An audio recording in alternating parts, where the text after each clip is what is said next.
Top of the morning to you. I'm Nikki Stanzione. And I'm Kristen Van Dyke. Good morning. Happy St. Patty's Day. Yes, this is New Mexico style. Welcome to the show. We couldn't start our day without the Frosted Lucky Charms. You have to add the last part.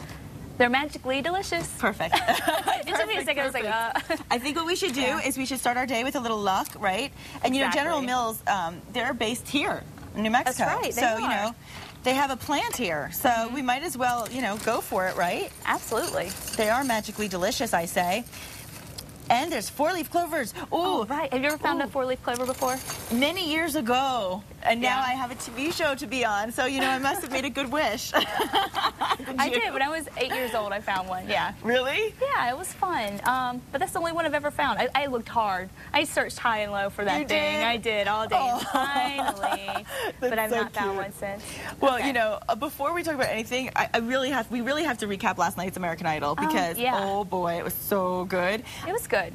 Well, this is the thing. I love Stefano. I love him. And it's not because he's Italian. I love the kid. I think he is so awesome. He's such a sweetheart, and I thought he killed If You Don't Know Me By Now. I thought he sang it so good. But you know what? I'm kind of getting tired of the ballads, I think. Yeah, I agree. There were a lot last night, but in the end, it seemed like the pace got picked up a little bit. Pia. Yeah. Oh, my gosh. She's amazing. I love her. And gorgeous. She is. She's really good. And then as that video of her as a little girl singing, so cute. Whitney Houston's I Will Always Love You. How I did that as a little girl. Did you do that? Of course, yeah, but I wasn't a little girl. I was a little older.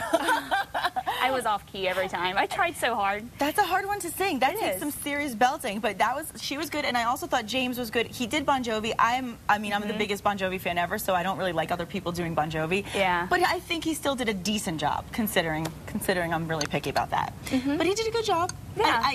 I'm sorry, I just cannot get into, what's his name? Casey? No. Casey I love, but last night I thought he was a little demonic with the way he performed. With Nirvana? Yeah, but yeah, there's just, I don't know. We'll talk tomorrow about results, and I'll have my little post-it to tell you if I've made the correct predictions. Okay. We'll see what happens. Yeah. In the meantime, okay, let's talk about food because we're eating. Well, we're eating now. We're going to be doing a lot of that today. Yeah, in fact. With the Irish theme. Yeah. We're actually cooking corned beef and cabbage in honor of St. Patrick's Day, which is really cool. And actually, it's been my job this morning to get the potatoes on to boil. So we actually have the pot on the stove. I don't know if we're going to get to the stove, but you can see the pot. I don't know if you can see right here. Pot is boiling right now. We've got all these yummy, yummy, yummy small red bliss potatoes. We're going to boil them for at least 20 minutes, okay? And the way to know that they're ready is they have to be fork tender. Fork tender. Did I just knock you? You know what you did? You knocked my scarf. See, I can't wear green, so. Yeah, we're going to talk about that. But I have my scarf. Well, yeah, we'll talk about your green in a moment. Because otherwise we have to pinch you. I had to pinch her. Now, we're just going back to the food. If you prefer to leave the corned beef and the cabbage to the professionals, well, there's a way to do that. We do. There's something for you today. The 60th annual Little Brothers of the Good Shepherd corned beef and cabbage dinner runs from 5 until 8 tonight at the Albuquerque Convention Center. It's a big event. A lot of people go to it. Tickets are for adults are $10. Children 12 and under cost $5, and tickets are available at the door. And of course, all proceeds go to benefit the Little Brothers of the Good Shepherd. Yes, and I think that's a wonderful event. It's a great. It's a great way to have a great dinner. You don't have to cook at home. If you want to cook at home, we're teaching you how today. But if you don't, this is an easy way, and it obviously goes to a great cause. So that's really a good thing. Yes. We like that. We always like to hear that. I'm enjoying these Frosted Lucky Charms, by the way. They're quite good. I haven't had them since I was a little kid. Now, okay, Kristen? Yeah, I have my green scarf. Yeah. There's a really good reason why about this a little bit. Meteorologists don't wear green. There is. All right, so we all know meteorologists always get pinched on St. Patty's Day because obviously we can't wear green, or this is exactly what happens. We would be invisible. You would be invisible. Yes. And you'd think I wouldn't be so amused being that I did the weather for a couple years, but I'm actually quite amused by the fact that I am in the middle of the country, literally. Yeah. And it is in the middle of my body. And it can be a lot of fun. I did bring my green scarf for St. Patty's Day, though. Okay. So that way, you know, maybe for this show I won't get pinched, but look, we can have lots of fun with this. Hair. Yeah. We can do this. We can make her look almost Brett Michaels. Bald. Brett Michaels. I think that looks really cool, actually. Hello, Kristen. So yeah, that's why we can't wear green. Okay, that's why we can't wear green. On the weather wall. It's fun though. It's a lot of fun. But you know, Kermit said it's not easy being green. Yeah. Yeah. So much fun, you know. I don't even know what to say, but that's true. You can't. I mean, people. When I used to do the weather, it was the same thing. Why don't you ever wear teal or turquoise or green? You can't. You blend. It doesn't see the color green. It sees the map. The camera sees the map instead. So, but it can be a lot of fun to play around with. You know, I want to get some green furniture in there and start having fun with that. That'd be funny. Like flying I did that once. That'd be fun. I put a big green blanket. This is when I was doing the weather, right? I put a big green blanket over a table, and I wore all green, and I did one of these things, and I put my legs up, and they put the background was the sky.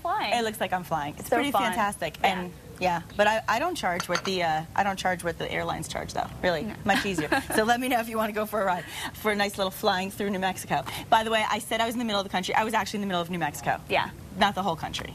No, but that was actually really fun. Now I have a question for you. Do you use Netflix? Actually, I do. You do? And I have Netflix right now, and I have HBO, but I'm thinking about dropping HBO because I end up using Netflix a little bit more. But yeah, the competition's getting on between Netflix and a lot of big people like HBO, big companies. Well, that's because Netflix is actually looking to expand beyond the licensing film and TV shows. What they're doing is reportedly they're in advanced talks for exclusive rights to a TV series that's starring Kevin Spacey. It's a political drama. It's called House of Cards, and it's based on a British miniseries. Netflix is actually competing for the rights against the cable powerhouses, like you said, like HBO and also Showtime. Yeah, Netflix is trying to get more original shows from Hollywood production companies for its streaming internet service. The website Deadline.com reported Netflix could pay more than $100 million as part of a deal for 26 episodes. But the insiders say Netflix probably won't have to actually pay that much. Yeah. So we'll see what happens. I mean, it really is a booming thing. I remember when Netflix first came out, and it was, you know, such a big deal, and everybody was talking about it, and now it's kind of everyday life for a lot of people. Yeah, and let's hope that that doesn't cause that, you know, that's expensive, $100 million. Oh, yeah. So let's hope that doesn't reflect in the rates that you have to pay monthly because, you know, they're trying to get in the game with the big boys, but they don't have to pay for, we don't have commercials on Netflix. Exactly. And so, you know, that means they have to get the money somewhere, so you hope the rates don't go up. Exactly. So we'll see what happens. Now, let's talk about a little entertainment besides Idol this morning. This is interesting. Singer-songwriter James Taylor, such a talented guy, he broke his leg. Yeah, it happened on a ski trip with his family, but it didn't stop him. An assistant for the Grammy winner told the Boston Globe Taylor fractured his leg Monday on the first day of vacation in Utah. Doctors made a splint so the singer could keep on skiing. Tough guy. He's a very tough guy. I mean, he also hurt his shoulder, but there are no details how he actually got hurt.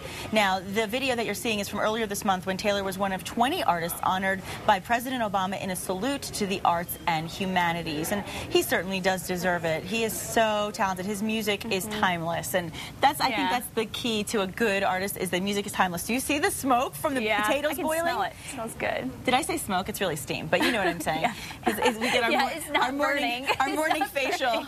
Bring it on. We can use it, right? Right. We can use it, a little facial action. It's good to have some moisture. Yeah, I like that. And in the morning, you always have to moisturize. Are you having a hard time waking up in the morning? Did you have a hard time this morning? Oh, yeah. It's been tough all week because of the time change. Yes, but we wanted to show you this family of bears that chose a peculiar spot in Maryland to call their home, and the baby bear was definitely having a hard time waking up. Check this out. A family of bears started hibernating under a house near Deep Creek Lake in Swanton. Some animal officers were called out to try to move the bunch. Look. How cute. He's like, oh yeah, this is exhausting. Yeah, he's so sleepy. They said they had to tranquilize the mother so they could remove the cubs peacefully. Officers held the cubs to keep them warm during the removal. Now that little baby bear, he must know part of people. He's really into pedicures, clearly, getting his little foot massage. We love that. Now, the family of bears were moved to another place away from the house, but, you know, they're tranquilized, they're calm, and clearly very sleepy. And very cute. Very cute. Oh, look at that little bear. So, you know, it makes you forget that they could actually be somewhat scary. Yeah, and eat you. Yes, and of course it would be scary to find bears living under your house. Yeah, bears coming down from the mountains foraging for food is a real problem this time of the year since it's been so dry, but obviously it's a problem not exclusive to New Mexico. Right, exactly. And what else is not a problem to New Mexico is the warm air. I woke up this morning, I didn't even need to do the layering with the jacket. We were off to a really mild start, and it's going to get even warmer. Here's your forecast. Great.